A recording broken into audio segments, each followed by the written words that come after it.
नमस्कार मंडळी. नुकत्याच झालेल्या कृषी मंत्र्यांच्या पीक विमा बैठकीत नेमके काय ठरले? चला पटकन पाहूया. सर्वांना वाटलं होतं राज्यभरातील प्रश्नांवर तोडगा निघेल, पण प्रत्यक्षात फक्त मोजक्याच जिल्ह्यांवर चर्चा झाली. यात सर्वात मोठी गुड न्यूज आहे धाराशिवसाठी.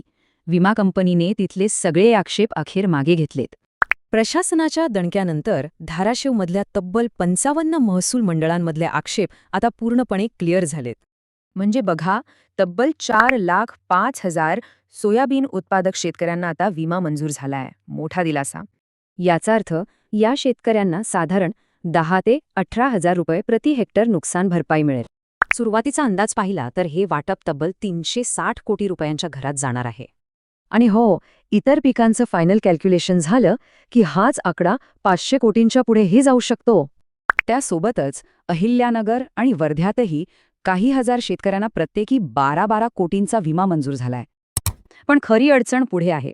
सर्वात जास्त फटका बसलेले इतर जिल्हे मात्र अजूनही वेटिंगवरच आहेत. उदाहरणार्थ परभणी. तिथले आक्षेप तसेच आहेत. अधिकाऱ्यांची चांगलीच कानूघालणी झाली आहे आणि सुधारित आकडेवारीची प्रतीक्षा आहे. लातूरचं कोणतंच नवीन अपडेट नाही. तर बीड आणि यवतमाळकडे या बैठकीत साफ दुर्लक्ष करण्यात आलंय. मग आता विचार करा, काही जिल्ह्यांना मंजुरी आणि बाकीच्यांना ठेंगा. हा फरक नेमका पडतोय कसा? सूत्रांचं म्हणणं ऐकाल तर धक्का बसेल. जिथे नेते सक्रिय आहेत आणि आंदोलनं होत आहेत तिथेच काम होतंय.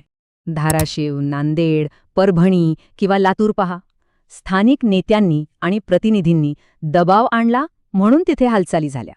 पण जिथे शांतता आहे, कोणी आवाज उठवत नाहीये, तिथे विमा कंपन्या चक्क दुर्लक्ष करत आहेत. यातून एक अत्यंत गंभीर प्रश्न उभा राहतो. जर सगळं आंदोलनांवरच अवलंबून असेल तर प्रशासन करतंय तरी काय? हे थेट सरकारची आणि आपल्या कृषी प्रशासनाच्या मूलभूत भूमिकेवरच एक मोठं प्रश्नचिन्ह निर्माण करणार आहे. आता इथून पुढे राज्यभरातल्या सगळ्याच शेतकऱ्यांची फक्त एक आणि अतिशय रास्त अपेक्षा आहे. ती म्हणजे सर्व नुकसानग्रस्त मंडळांचा एक राज्यव्यापी सर्वसमावेशक आढावा घ्यावा.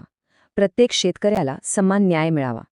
थोडक्यात काय तर ही सिस्टम राजकीय दबावाशिवाय सर्वांसाठी चालली पाहिजे, फक्त आंदोलन करणाऱ्यांसाठी नाही.